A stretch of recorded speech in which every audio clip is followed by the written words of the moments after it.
power to the cloud.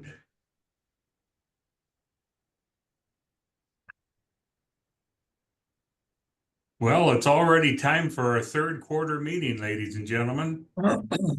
We're one day closer to spring. And it seems like Andy's becoming a member of the ESU13 tech team, because it's like he's been, Andy Bell has joined us now for the third straight land manager meeting. But it seems like Andy, and I was telling my own boss, and it was a good thing, that it seems like now every couple of weeks we have another cybersecurity situation hit the state of Nebraska and K-12 in particular. Yeah, I know it's extremely unfortunate. It doesn't make me feel very good about what we're doing because the stuff keeps happening, but it just shows that there's a need for it out there. Well, but we're glad you and your team are on staff for us. Ben, I think we got a number of things we want Andy and you to go over here over the next hour. Sure. Anything you want to say before you turn it over to Andy? Yeah, I'm gonna before we do just a second, I gotta show you my favorite background now. This is actually I don't know if you can see this, but that's actually a scareware that was discovered on a machine in our organization. You know, this is if you ever watch that YouTube, the guy that always goes after the call centers in India, Pierogi or whatever. This is like one of them. And it's like shows the Microsoft number. I don't know if you can see that down below, but this is real. My neighbor actually had this happen to him. Called the number and they almost had him, but it's always out there. That was all over the screen. Wow. So made it really real. It's crazy. No, I mean, I'm glad Andy's on because particularly on the AliCap, because you actually work with them. Aren't you communicating with them a lot, Andy? Yeah, we're making sure that we stay in constant communication with them. Yeah. So we've had it, and that's why we added that to the agenda. Had a couple of schools reach out and say, how do we answer some of these questions if we want to get qualified? It's like, but it looks like they keep beefing that thing up, and we'll let you get to that. We got a number of things to talk about, but it's like, holy cow. I'm not sure what they're almost making it impossible for some of our smaller districts to even qualify. all right. Well, Andy, if you want to go ahead and kind of dig in. Sure. So I will figure out where I have a link to this document, but I'm going to start off by sharing my screen for some of the stuff here. Make sure I'm on the right screen. Let's see here. I think so. All right. Do you guys see the agenda? Yes. Okay, good. For some reason, it's not highlighting my screen. Okay. So AliCap has provided a document here which gives us some definitions on what they're meaning by some of their words. I'll make sure I send a copy out to everybody because this might answer some of the questions on, well, what exactly do they mean by a security operations center and this EPP versus EDR and stuff. Before I saw this, I would interpret it as security operations center to be, if you're a school, it would be your ESU. However, that does say that it's typically staffed 24/7 by security analysts, engineers, and other IT professionals who use a variety of tools to detect, analyze, and respond to security threats. That does not, our ESUs do not satisfy that requirement. However, if you happen to be like a Forta EDR customer, or if you happen to have anything that involves a like SOC access to it, that actually would check the box for this. Now, it's a matter of how you want to interpret their questions, of course, but I would say that if you are a Forta EDR customer and you're asked the question about, do you use a SOC center, and you're using Forta EDR, I would put down partial. And then in the notes, say we're using 40 EDR for these people. And it comes with SOC access. I don't think AliCap is going to care if you have SOC access and monitoring a third grader's computer. They're more worried about your administration and your kind of big targeted people like that and stuff. So if that's what you're doing with it, go ahead and mark partial and say that that's what you are indeed doing. Let's see here. I'm going to move this to a different screen. Okay. Let's see here. Then we have the endpoint protection platform. I really dislike their terminology here because it seems to be unique. Nobody else ever really uses that word, but here's their description of that. And so what I would interpret this to be would be effectively antivirus, maybe an anti-malware. Malwarebytes would work for this if you had Sophos. Anything that is not explicitly endpoint detection and response is probably going to fit the bill for your EPP. So it's something that sits behind. It kind of blocks things. It doesn't allow you from an administrative perspective to like drill down into the machine. Usually you might be able to initiate like a web scan or something like that. But for the most part, it's not as hands-on as what the EDR platform is. So that's kind of the difference between those two. And the EDR, there's nothing in here in the EDR that references that you have to have it connected to a SOC if you don't want. But other than that, like 40 EDR will check the box for this. And once we get the logging project, which I'll talk about here in a little bit, going, that platform actually will check the box for EDR as well. And then penetration testing, there's a very generic wording for penetration testing. So the good news is that, okay, so the bad news about penetration testing is that usually it's quite expensive. You're looking at $3,000 to $20,000 to have a single penetration test that's done. Most schools can't afford that. And so that's why the NCNE has gone through the process of doing our own automated remote penetration testing. And so Ben or BJ, if you want to kind of chime in here. So you guys should have those boxes that I handed out to you. And should have had some power supplies that were delivered as well from Laura. Yeah, I have them. And so with just the background on the boxes, they were donated from Blue Cross, right? Correct. And then Annie you preloaded some software, right? To be able to, we can do some, so I can put these out on the schools and then we can do some automation, right? Penetration and logging. So go ahead and give them, that was short, you can give it along. Yeah, no, that's fine. Thank you. So these are Ubuntu desktop boxes that have tactical RMM for remote control access installed on it. We don't have any of our security tools on it right now. What the plan is going to be is when you guys are ready to start this process, and right now we are actually, as an organization, are not ready. We're still waiting on the legal forms to come back because there ends up being kind of an acknowledgement that you'll have to, you'll work with Sterling when you go to do this. And this is basically for your own protection. So you'll say, you can, here's the IPs that you can go after. Here's the IPs you cannot go after. You're not allowed to restart anything, or you can restart something. It's whatever you want. It's basically kind of the rules of engagement. You want to make sure that he doesn't break something, that he doesn't do it when you have, I don't know, state testing going on, stuff like that. And so then you will have this meeting with him. He'll go through the document, and then he'll go ahead and perform the action. So while we call it automated, it's automated in the sense that he can remotely go ahead and trigger things to go. And he doesn't have to be there at your school to do it. He can sit in his office and do this and collect the report afterwards. And then once it's done, he will turn around and generate an after action report, and he'll send it over to you, which will include language that you could turn around and share with your administration to show, hey, this is where we are. This is the stuff that I found. The ESU you can go and provide your ESU a copy of it, but it kind of gives you here's the biggest issues that you have, and here's what you probably need to do to fix them.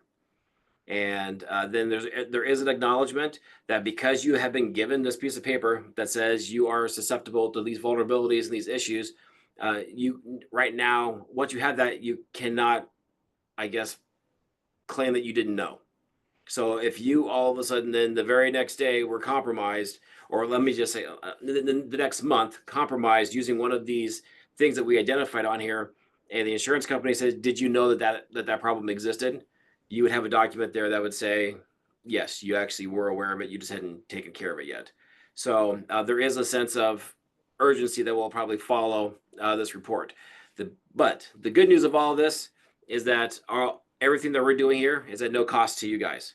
So once we get this all done and stuff, you just basically will schedule a time with Sterling, and he'll get on there and start knocking these things out. We have verification and validation from AliCap that if you use our penetration testing platform, you can say yes to their question on the questionnaire. So we provided them copies of what the report looks like and the detail that we're providing in there, and they said, "Yep, that checks the box based on what the definitions say." So trying to do that to save you guys some money. Yep, Sterling is, I don't know if it's Sterling is the network engineer that's in Andy's group. If you wonder who the heck Sterling is. Sharp sharp kid, I guess. Yeah, he's pretty sharp. Yeah, he actually came from the private sector where he would actually perform penetration tests for businesses, and his company would be the ones receiving the $10,000 charge for doing this kind of work. So he knows what he's doing. He's very good at it. And so he was given quite the interesting task because usually he would go on site to try to do these things. But I said, you have to come up with a way of doing this so that it's 100% reproducible and that you don't have to be on site to do these things here. So it's a good report. I will say it's not going to be as comprehensive as a $10,000 report will be if you hired a company to come in. But because those companies usually have 2 to 3 people that are there for 2 weeks that are doing a whole bunch of stuff, his will not take nowhere near that long. But if we haven't done anything like this before, this is a great step in the right direction. So it'll be real good, actionable information. All right, before I go on to the next thing here, do you guys have any questions about any of the other AliCap questions? There was a question in the chat. Was. Is there still a group buy for Florida EDR? Yes, it's ongoing. Now the Florida EDR is the contract expires October of this year, so it's just prorated. So I mean, it's pay whatever it is, $6 a month or whatever for your endpoints up until the contract is up. Is that, and I'm speaking, and maybe it's a Ben question. Yeah. Do we add that to the firewalls? No, it goes on It's a the separate. servers. It goes on the servers. Mainly your what I would recommend to schools is servers and bookkeepers and administrators and principals. I would agree. That's what I would put on.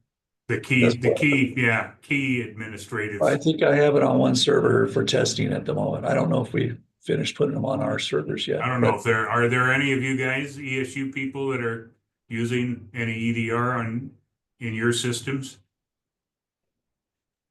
I think we have like 3 computers in Alliance somewhere, bookkeeper and I'll have to check the interface. Where would they go to get that group buy, Andy? Is that through our co-op program? Actually, no, you reach out to Sterling Computers. Okay. Angie Sexton is the one that's in charge of that. She'll know what to do with that and everything. But yeah, that's the way of going about that. And then could Cody in the group, can he help assist get the installation, or me, or who's kind of managing it? Is it Cody, he said? Yeah, Cody's kind of doing the management of it. I still have access to do that, so I can help if he's unavailable. All right, or I can do it. Yep. Mm-hmm. Hold on. I have a question for you. I want to jump back to the penetration testing. Yes. So this is David at Scottsbluff. So every week we have CISA do we get a report from them, a cyber hygiene assessment report, where they scan our network for vulnerabilities and whatnot. Does that count as penetration testing? It does not, because they're not actively trying to circumvent anything.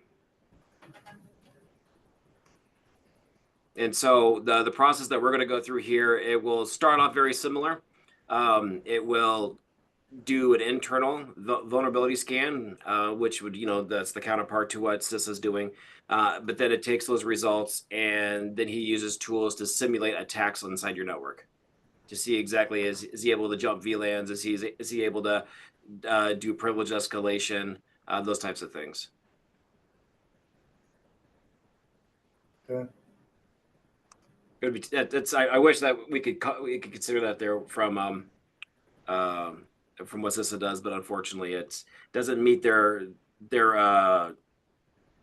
description here. So see, because it says right here, involves attempted breach of any number of application systems. And that has to be from both internal and external. This doesn't actually state internal or external, but like I said, CISA, they just let you know what your vulnerabilities you have, but they don't actually try to attempt to breach it. Now, what I'm saying is the pen test, to qualify that you have a legitimate pen test, do they have to do an internal and an external, or can you just say, yeah, we had an external pen test? So yeah, it could be just an external one. Yeah. The one that the NCNE is offering will be strictly internal, I believe. But yeah, if you were to be able to do an external pen test, that would satisfy the requirements of what ALICAP is asking for. because it seems like an internal pen test. I mean, I would imagine that most people's networks are going to fail that. I just think they would, because there's a lot of vulnerabilities for internal. But that being said, move on. Okay. The beauty of it, though, honestly, is that if you wanted to, let's just say that you wanted just to say focus on just your guest network, is it possible that a guest device can penetrate inside your internal network? That would be a test that you could do for as an internal penetration test. I mean, you may know that you got some other holes here or there or whatever, but go for the low hanging fruit. Make sure that your wrestling moms can't get on there and do something they're not supposed to do. Yep. Okay, so Travis, you asked the question about a minimum requirement. So FortiEDR or Fortinet, they require packs of 25 is what they are asking for with this. Now, because we're doing a big group buy, that means that we just have to have a collective of 25 that are grouped together. So if you're interested in some and you have some other neighboring schools that are interested in some, you can always, kind of band together and have one person buy it and do a cost share type of thing. Even the ESU, as long as we're all part of the same group buy, we just need to have 25 total that are purchased.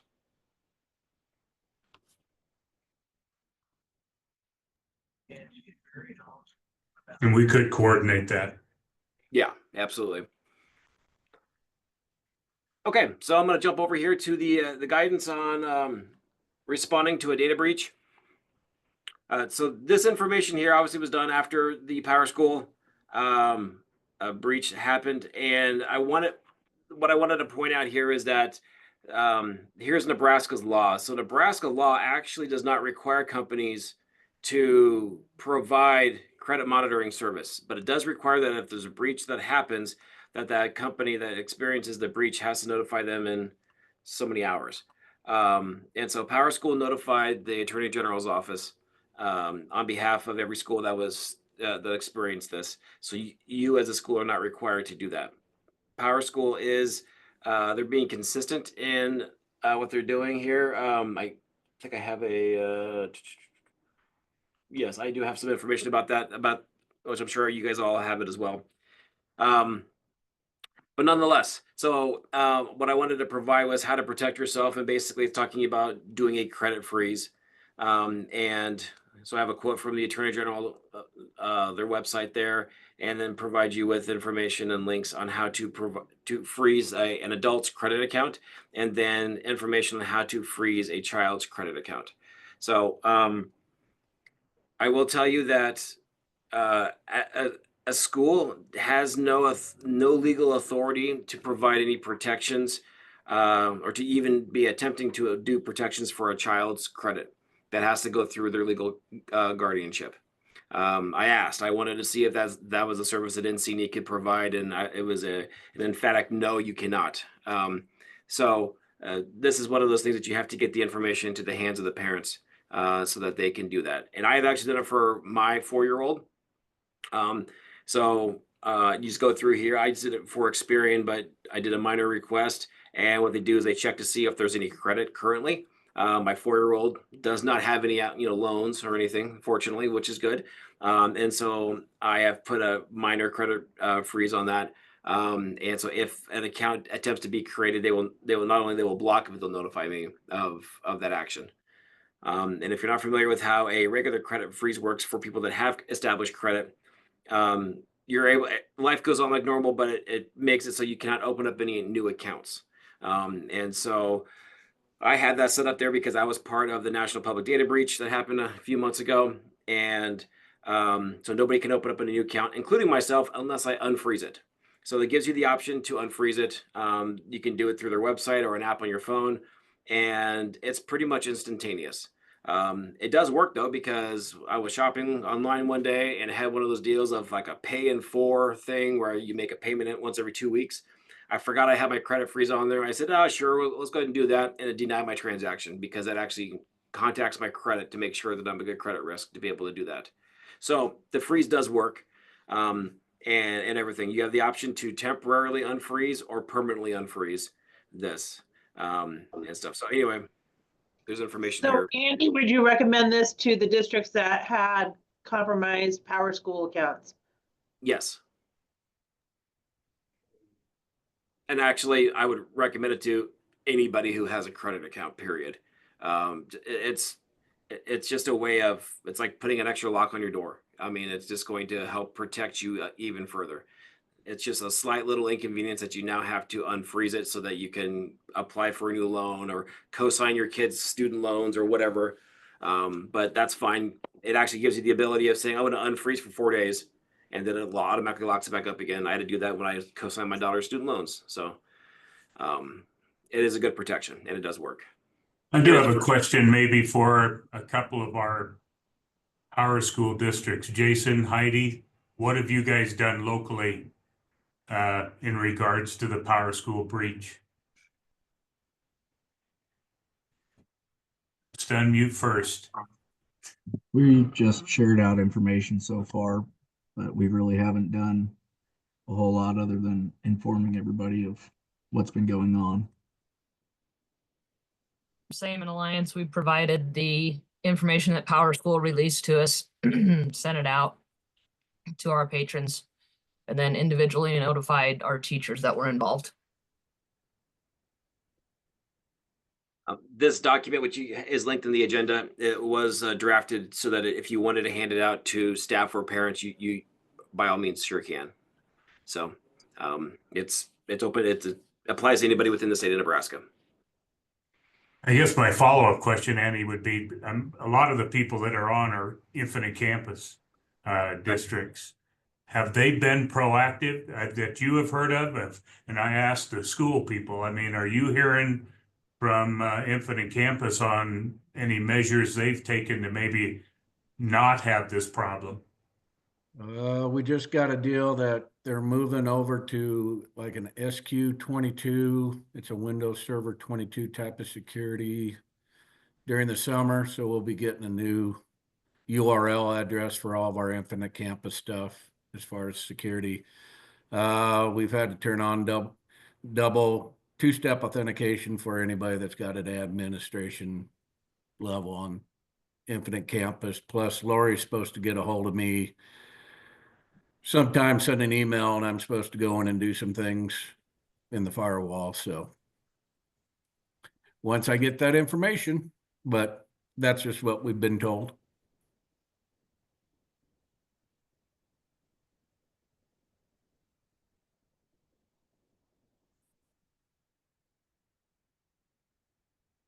All right. Moving on to the next item here is SLAM guidance. And this was actually created by Sterling, one of my guys here. SLAM is a acronym that's been out there. This concept has been around for a while, but he went ahead and just put this in a form that's a little more school friendly, if you will. So I don't need to read it to you, but it's there. Feel free to send it out to your staff. It's just a good little refresher is all that it is. It's nothing that's new or anything, but we went ahead and put this together. We just forgot to put the NCD logo on there. But yeah, feel free to use that as you want. That's pretty fresh. I mean, I think he sent that this morning, Andy, so that's why I thought we'd add that to the agenda. And it's funny, we had several staff yesterday that looked like they got an email from the City of Scottsbluff City Manager. And I mean, if you checked some of this stuff right here, they would have been able to tell right away that it wasn't real. Yep. It's all about the basics they still apply. There's only so many ways that they can get in. They can get creative with things and they can try to hide things, but at the end of the day, the basics that are right here, these are never going to go away. So there's just some good stuff to reiterate with all the teachers. Okay, Fortimail.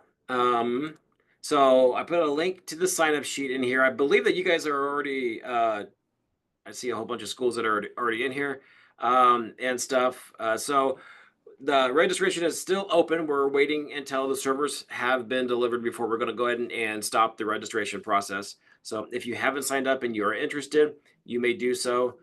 Just go ahead and put your information in here down at the bottom. With that, there's not a whole lot to it at this point. You can see that the current price is $338.56 per participating district per year for 5 years. Our goal was to try to get this number down to 300, but we will if we hit 120. But nonetheless, it's still open.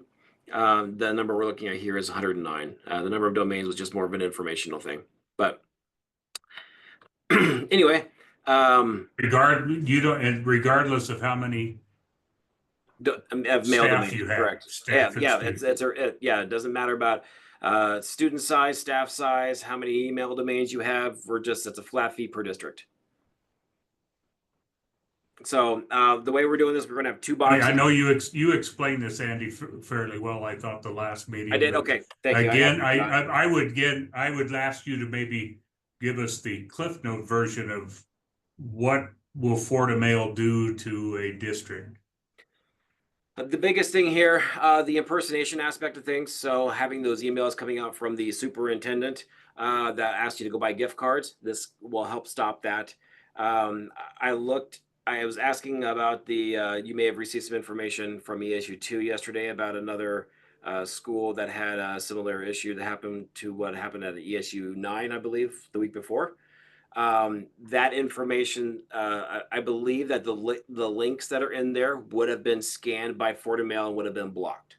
So you wouldn't have been able to go to the fake Google login page.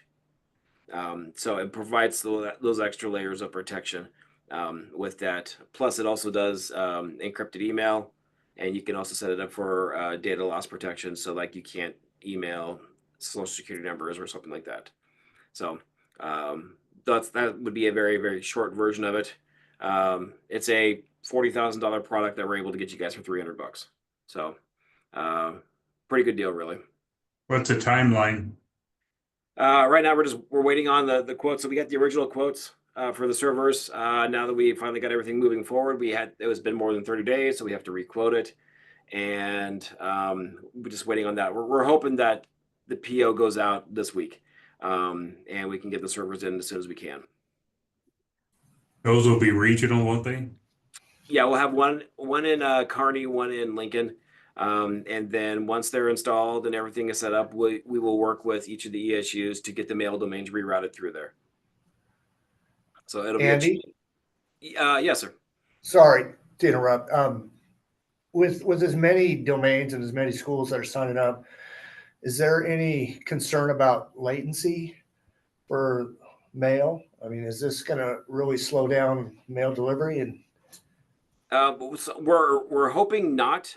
This is unfortunately where I would really like for our Fortinet system engineers to be able to give us all this great data that says no, it'll be fine. But we're following their specs. We're going to try to get the fastest drives that we possibly can, and everything. So what we have been told is that there should be no discernible latency for email. I have nothing to back that up, short of that's the guidance that we've received from like Dave Reinert and Steve Karkowski from Fortinet.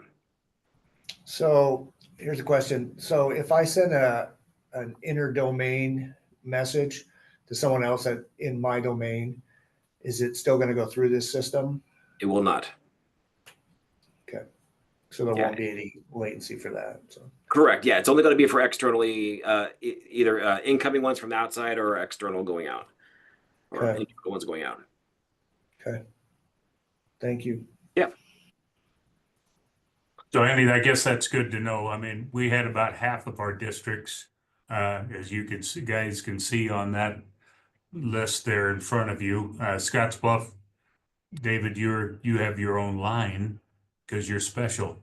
But I signed up before you did.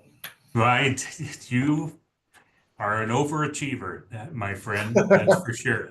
Yeah, but anyway, it's still open. If you guys are interested, Andy, I appreciate that offer. That now that we know exactly, I think we were kind of unknown on the cost because you hadn't hit that threshold yet. So Correct. now we know that for a little over $300 a year, you can add that another layer of security for your district's email. Yeah. Andy, how's that invoice going to come through? Is it by year? Just my Yes, book wanted to know. yes, it'll be one. You'll get one invoice per year from ESUCC. From ESUCC? Okay. Yeah, and actually, well, let me take that back. I believe we're actually going to build the ESUs, and then the ESU will go that way. I think that's what we decided, because I think some ESUs are actually paying for this for their schools. I don't know if Santa Claus there wants to do that for you guys or not, but it's. I think that's. Are you kidding? Are you kidding me? I was just, so is this going to go to superintendent bookkeeper, or is it going to Yeah. come to me and I pass it on to them? Typically, if it's gonna funnel through ESU13 in this case, your superintendent and business managers are already receiving some monthly All right. invoices for us for other services. So Yeah. we'll make sure that we let you guys know, as well as superintendents, that if they see something odd, that's what this service is for. Okay. Will you take iTunes gift cards? Absolutely. That was a good one. Let's keep the Nigerian prince from talking to my kids. No, but it'll be protected this way. Ben, could you add me to that list? BJ. Sure. We will get Garden County on there, Jason. Thank Yeah, you. Jason had a little email issue here in the last couple of weeks. Last Friday when I was at wrestling. It never happens when I'm in the building. But yeah. Okay. Yep. Yeah, I'm really hoping we can get this rolling here sooner than later. It's out of our hands. So, okay, the logging project. Right now we're just waiting on the funding to come in from SLCG. They have to submit it there. Federal CISA has to approve the report or approve the plan or something, and then they send it back to Nebraska with all the money. That's what we're waiting on right now. As soon as the money comes in, they'll give the contract over to ESUCC, and we'll go ahead and make the purchase to get everything moving forward. Once it's done, we're using Elastic Enterprise that comes with an endpoint detection built into it already. So if you're not, and so what we're recommending is your mission critical ones, you still may want to use like 40 EDR that has the SOC access to it, because there's not going to be anybody watching the Elastic instance, because it's just going to be our teams that are doing this. We'll have notifications set up, but we're not having people that are going to be staring at the screens 24/7. So if it's mission critical, I would still go with something that has a SOC access like 40 EDR. Your teachers, your non-mission critical type of devices, go ahead and you can turn on the EDR aspect of this Elastic software, and then get you those benefits there as well. And there's no cost. There is, yeah. ESU's gonna pay something, I think. I think they're gonna take like 50 grand from my salary and pay for it. So what we're doing, when the dust settles and the smoke clears, this is free for 3 years. Yeah. Is the way that we've done it here. There will be the ESUCC is actually going to float the money, and then each of the ESUs are going to report back time for managing their own instances, and we'll ask for reimbursement for that, and that will be the amount of money that gets applied towards the actual like in-kind stuff. Long story short, it's not going to cost the schools anything. It's not going to cost the ESUs anything.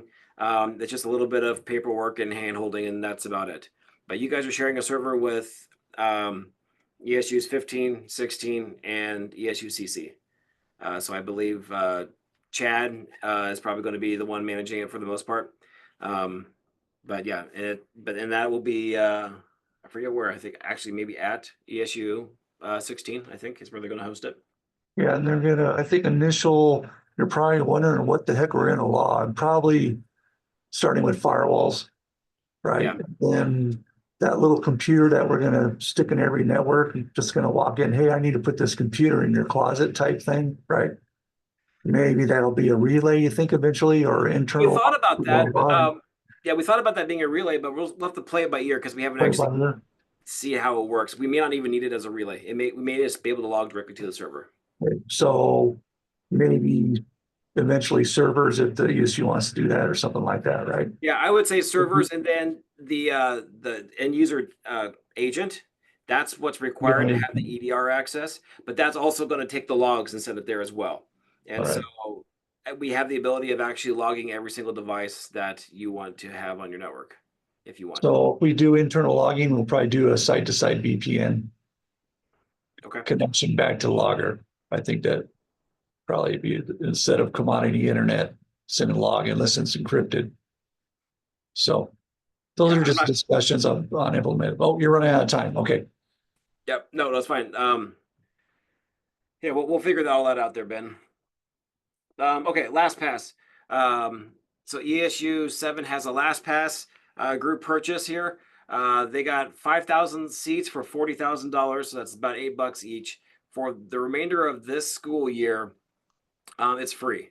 If you want it for the next year, it's going to be the number of seats divided by the next cost up here. So if you guys have an interest in this, did I put the link in there? Yeah, I did. Okay. You would just go down here to ESU13 and you would put in however many seats that you wanted. Apparently the minimum is 11. Not quite sure on that. But if you were to say you wanted 25 licenses for this, you can see that the number up here goes up. These prices now go down and stuff. This is how much the retail cost of it would be. And this is how much would cost in year 2 and year 3 based on the cost savings that ESU7 has been able to negotiate. As I have on there, so there is a YouTube video that playlist that you can watch, which gives you a bunch of it's like 20 some videos that talk about LastPass. If you're interested in trying to learn more about what it can do, but basically every work account that you get comes with 5 personal accounts.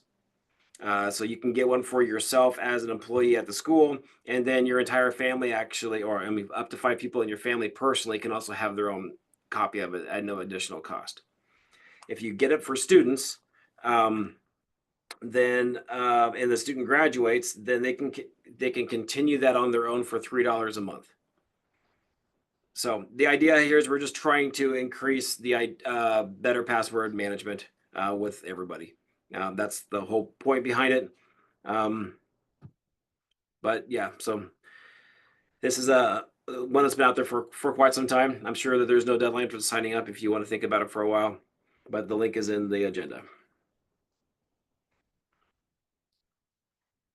Any questions so far about that? Okay. LB 599. This is a cybersecurity bill for schools. I wrote most of it, and then we turned around and got a senator to sponsor us. It is currently the only bill right now that ESUCC is trying to sponsor. There's a whole gobble of them out there for it. There's not a whole lot of information. They only put a very minimal piece of it, some 5 bullet points really. I provided them 25 pages. They put them 1 page with 5 bullet points. But they're going to update it with some additional details. The one thing I do want to point out, so there's the 5 points that are on the screen. Let me see here, move this over real quick. So we have the framework, funding, and implementation team, curriculum, and then a career component with it. So this framework, I just want to show you real quick. This framework here, I demonstrated this at Fall NETA. But basically you go through and you answer these questions on where you stand on this. And it's on a 4-point rubric, and you identify where you are on this. It does color coding and everything. And then there's 10 of these different tiers. This is all based off of this Center for Internet Security's controls that they use. When you're all said and done, everything gets totaled right here, and it gives you a score as well as a tier. And stuff. And this allows you to kind of gauge where you are year in and year out. One of the things that I'm working on currently is I'm trying to put all of the ALICAP questions in here. So depending on how you answer the questions, it will automatically give you the answers that you need for ALICAP questionnaire.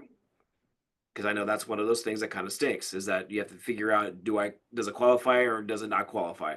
I want to make that easy for you. And so I'm working on a way to incorporate their entire questionnaire into all these questions, into this framework here. I want to make it worth your guys' time to do this, not just a compliance thing.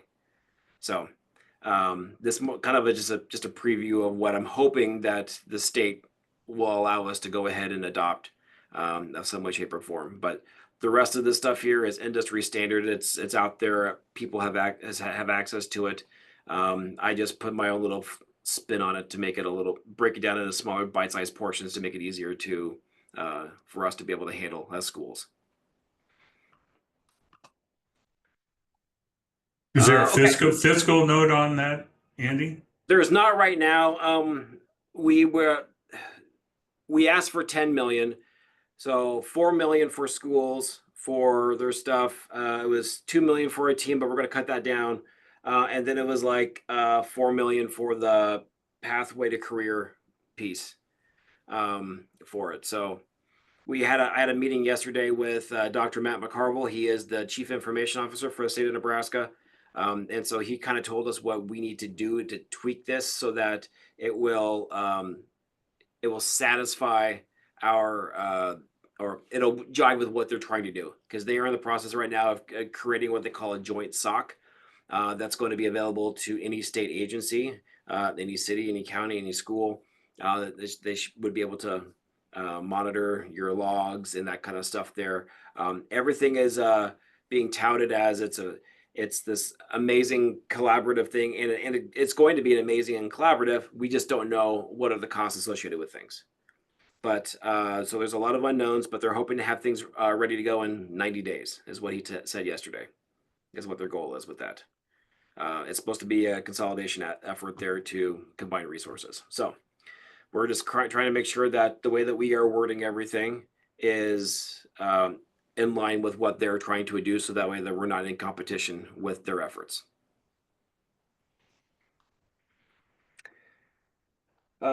Action 1, Ben, you put that on there, but I guess they are now doing 200 free endpoints as opposed to 100 free endpoints. Yeah, it's a really patch management system, kind of a no-brainer if you're not want to do patch management, because it actually is 200 free. It used to be 100. Maybe Jamin got to them again. So, but they finally came out with a Mac agent too. So it also has a remote desktop piece too for Windows. You can actually remote in the machines. But just thought I'd throw that out there. And that's it. Yeah. Yep. We kind of talked about the Power School. Yeah, all I did here, I just linked just the same breach document that I'm sure you guys have already seen. Seriously, my computer is just being slow right now. Just this information here that basically talks about what they're doing and how you can get access to the credit monitoring if your school was part of it. So, All right, thanks. I think, any more questions for Andy? I think he wants to leave. He's tired of us.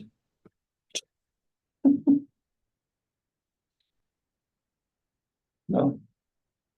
Good Well, if you have any- information again, Andy. We always appreciate you Thanks, Andy. taking time to help us out here in extreme Western Nebraska. well, thanks for the invite. I really appreciate being an opportunity to just help you guys out with stuff. So if you have any questions, you can contact me directly. You can route it through the ESU. But yeah, we want to make sure we help you guys out as much as we can. Thanks. Thank you. All right. I think we're ready for BJ's big spiel. I have been working with a lot of you on this distance learning grant that we got awarded last fall, answering some questions. We're still in the process. My hope is still to get the bulk of this project done this summer. Those of you that are going to be getting classroom upgrades, you shouldn't have to do anything except we almost would prefer you get rid of that big damn teacher station. There's not a need for that anymore. We are moving to much fewer pieces of equipment. That thing takes up a third of your classroom. So if you have maintenance people that are so inclined, you could probably start that. I know somebody like Garden County, Jason, you're using it every day, so that's not going to be possible until after school gets out. And I'll guide you through some of that. What we're going to end up in your classroom itself is almost less than a half a rack, right, Ben, of equipment that we typically just kind of stick at a corner of the front corner of the classroom. It's now a wall mount touchscreen, and just give the teacher a podium or to be able to stand with if they're teaching or if it's a receiving type situation. So if you got questions on that, let me know. I think the last I was looking at that, I've got about 30 mobile carts and about 18 classrooms that will be trying to get installed in June and July. What do you think? Are any of you betting people that I'm going to get all that done? So we'll be letting you know. If you got questions, let me know. I mean, the mobile carts are easy because I mean those will kind of just be drop shipped and we can get those installed fairly quickly. The mobile carts, as you guys are aware, is Zoom. It's not like the old Polycom carts where everything was self-encased. The mobile carts are going to be a cart, a 65-inch TV, and a camera microphone bar across the top. You have to provide a computer to be able to run it. The grant will pay for that. I'm going to buy a PC mini that'll be mounted behind the TV with a wireless keyboard and mouse I'm trying to get rid of as many damn cables as I can. So that then whoever uses the cart then uses their own Zoom account to run the Zoom session.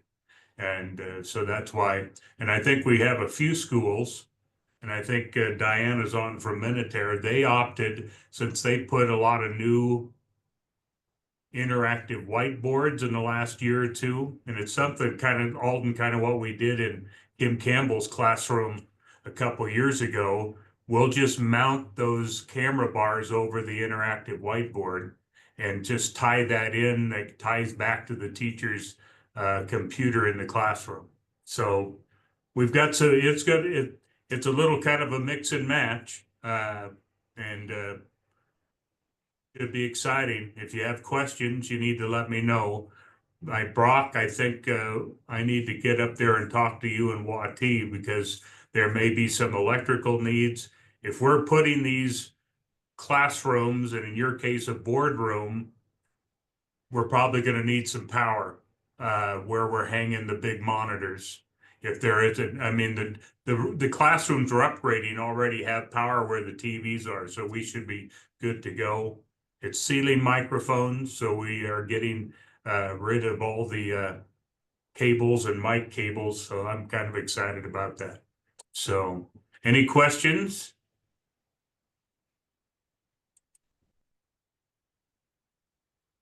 We have not started any kind of calendar or time frame yet.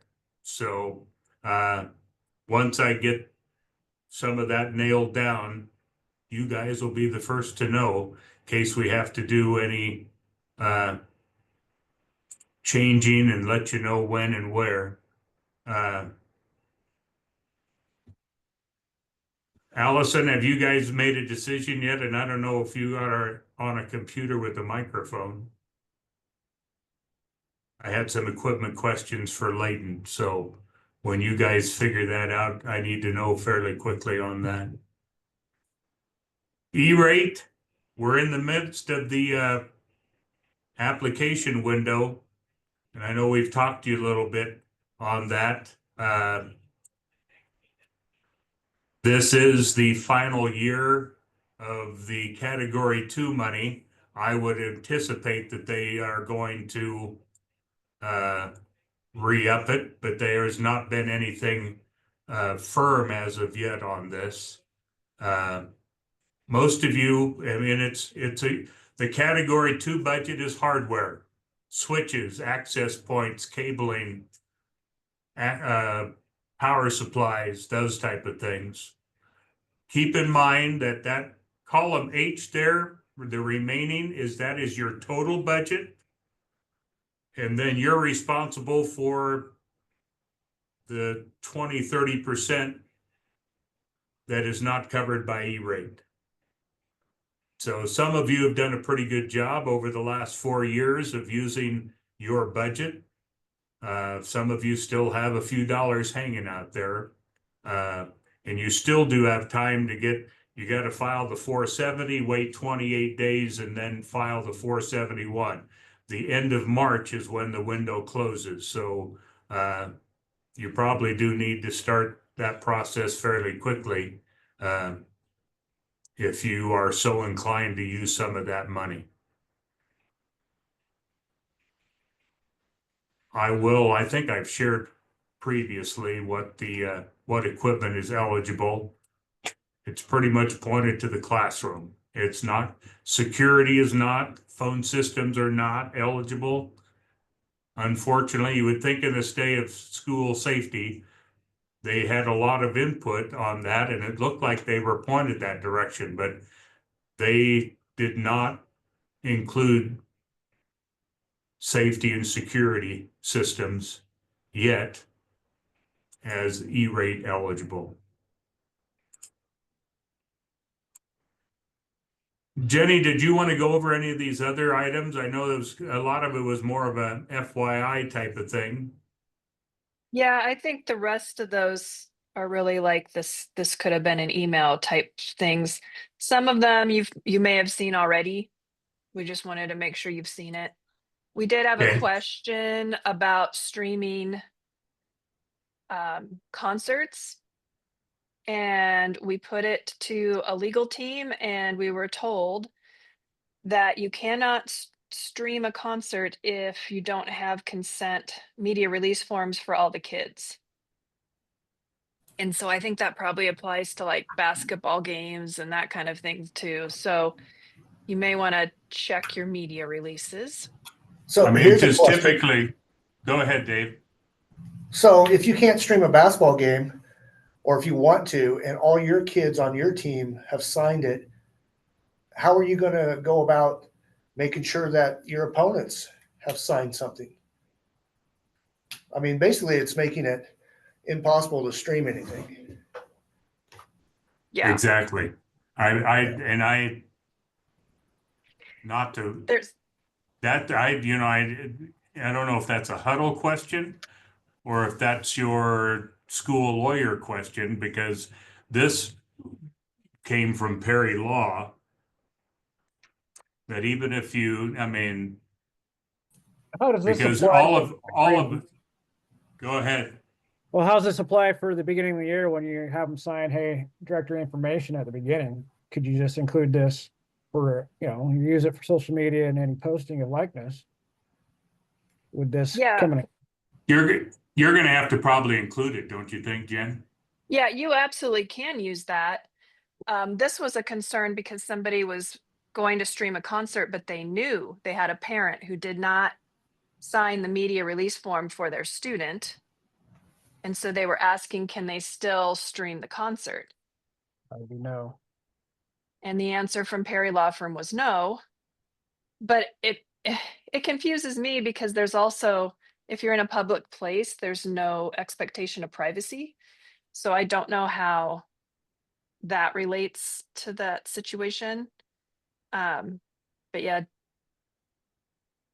Dave brought up an excellent point. What about the other side of the team? We're just sharing the information that we were given. I think it's a confusing situation.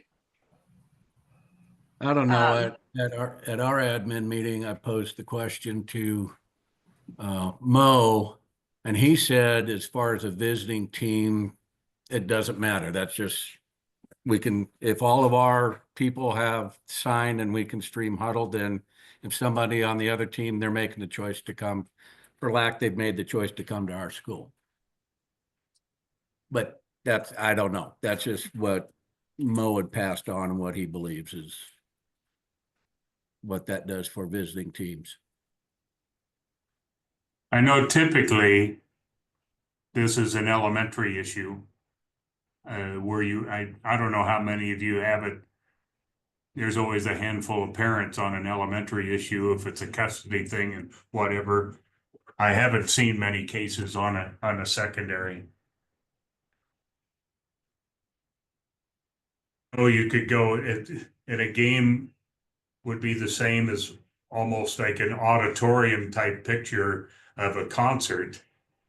Being able to pick out Billy's face on a wide shot from 50 yards away is probably remote. But at the same time, it does raise that question. But we thought that this was a Perry Law. Justin Knight, I specifically asked him this question. and yeah, the solution was adding a caveat to the media release form. So maybe you don't want your kid posted on social media, but it would be okay if they're part of a concert stream or a game stream. So like there'd be two sections to your media release form. I found it very confusing myself, but something to discuss. Then, of course, around Christmas time, everybody is streaming movies in class. I don't know if any of you are part of the NETA Tech Coordinators listserv. There was a whole conversation about that. Somebody posted a document about what you can and can't stream. I believe Disney and Netflix both very specifically state that you cannot stream in classes. Even though you may have the rights to view the video because you subscribe to, oh, what's the name of that company from our co-op order? Does anybody know what I'm talking about? Something like that. Think. Like Sparks or Or USA. It's a group that gives you permission to show movies. Shank movies or something like that. Swank. Swank, Yeah. swank. SWANK, swank. That's what it is. Yeah. So even though you subscribe from Swank and they have a bunch of Disney movies in their list, Disney Plus very specifically states in their terms of service that you cannot stream those movies or you will be violating their terms of service. There's this huge conversation about showing movies in class. Somebody shared the guidelines that I thought were pretty comprehensive. If you wanted to share that, say towards the end of the school year when everybody's showing movies in class, what you can and you can't do. So it was an interesting conversation. If you guys don't subscribe to that group, I would recommend it. It's a lot of interesting conversations in there. And then the rest of this is just notices. Future Ready, Tech Profiles, and NDE, those opened up yesterday. So whoever in your district is responsible for filling that out needs to get on that. Some Canvas I'm assuming updates. I'm assuming it's most of you. Yeah. Yeah. I emailed the Canvas consortium stuff. I forwarded that out to you already. But that's there. The Google Class Tools feature. If you pay for Google Education Plus, they're adding some MDM-like features where you can monitor screens and push out URLs in Google Classroom. So just some interesting features, but that is with the paid version on Google. So just some information there. And that's it. Dave, you shared the Legislative Education Committee link. Yes. What were they yes. talking? What were they talking about today? They're talking about cell phones in the classroom, and then which I think is LB 140, and then they're going to talk about LB 31, which is the security, allowing students to opt out of security, being on security cameras, vapes, all kinds of stuff like that. Yeah, just totally crazy. Kirk Langer from LPS is going to be testifying, opposing that here shortly. So some interesting stuff going on right now. So Of people that have no idea, that have never been in a classroom. yeah, Sorry, did I say that out loud? yeah. It's recorded. It is. Yeah. I'm a recovering ex-school board member now, so you know. I can say those things out loud. Well, folks, we went over an hour, but I thought we covered a lot of good ground, and I thank you all for your participation. I don't know, do we know when the next one is? We have one more meeting scheduled later on this spring. Let us know. It seems like there's always something new to talk about. 2 weeks ago, it's like we had nothing on this agenda, and April 29th. April 29, and we will send out multiple reminders. So keep plugging, people. Keep your head above water. We love what you're doing. Let us know if we can help. We're one day closer to spring.